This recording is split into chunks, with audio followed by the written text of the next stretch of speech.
Assalamualaikum warahmatullahi wabarakatuh. Perkenalkan, nama saya Rini Tomboy Juria, NPM 204220116, dengan mata kuliah yaitu Ilmu Pengetahuan Sosial, Pengembangan Pembelajaran Ilmu Pengetahuan Sosial yang diampu oleh Bapak Tio Gusti Satria, Magister Pendidikan. Saya di sini akan membahas mengenai konsep dasar ilmu pengetahuan sosial dan pengembangan pembelajaran sosial. Masuk ke dalam materi yang pertama. Konsep dasar ilmu sosial mencakup proses sosial, hubungan sosial, kontak sosial, serta komunikasi. Ilmu pengetahuan sosial ini merupakan mata pelajaran yang memadukan konsep-konsep dasar dari berbagai ilmu sosial yang disusun melalui pendekatan pendidikan dan psikologis serta kelayakan dan kebermaknaan sebagai peserta didik dan kehidupannya. Ada beberapa menurut para ahli yang saya ambil, ada salah satunya menurut Muhammad Nauman Suemantri pada tahun 2001.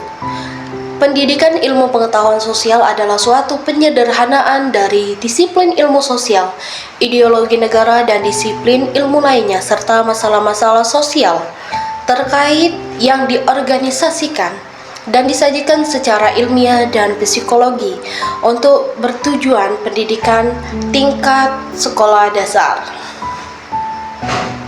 Ilmu pengetahuan ini merupakan mata pelajaran yang mempelajari kehidupan sosial yang didasarkan pada bahan kajian geografi, ekonomi, sejarah, antropologi, sosiologi, dan tata negara dengan menampilkan permasalahan sehari-hari di masyarakat.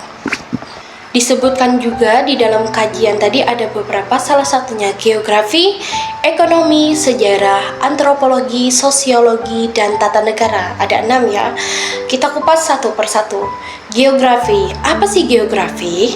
Oke, geografi ini adalah ilmu yang mempelajari aktivitas manusia dan alam, serta interaksi di antara keduanya melalui perspektif ruang hingga terbentuk pola ruang tertentu.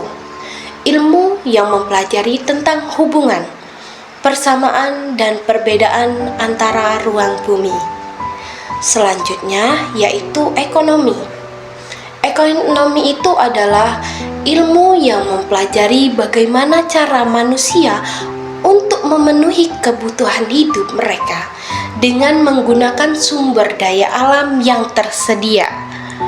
Selanjutnya yaitu sejarah.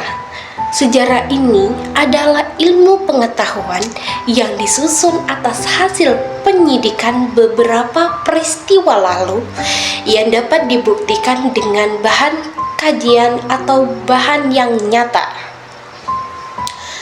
Yang kelima atau yang keempat, antropologi.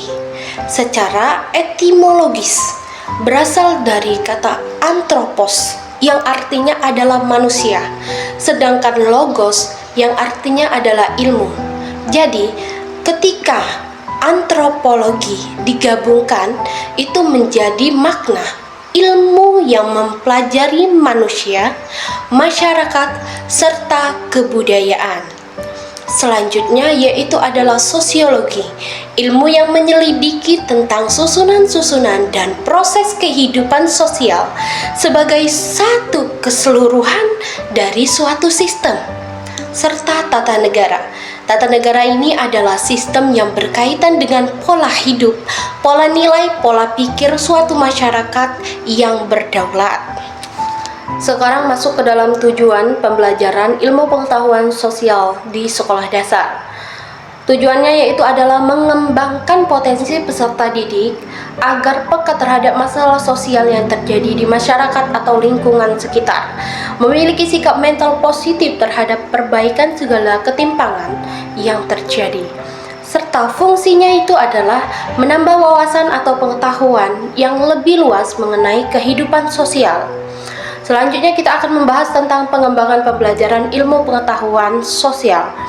Menurut Banks atau Jojo Suardi Sastra pada tahun 1993, halaman 8, yaitu dia menyebutkan ada beberapa keterampilan.